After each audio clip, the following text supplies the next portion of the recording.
derechos. Tenemos derechos. Tenemos derechos. Tenemos derechos.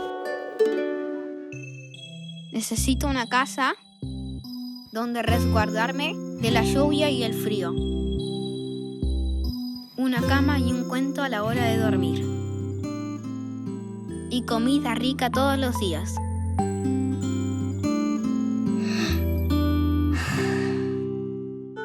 Tengo derecho a un hogar donde me sienta seguro y protegido.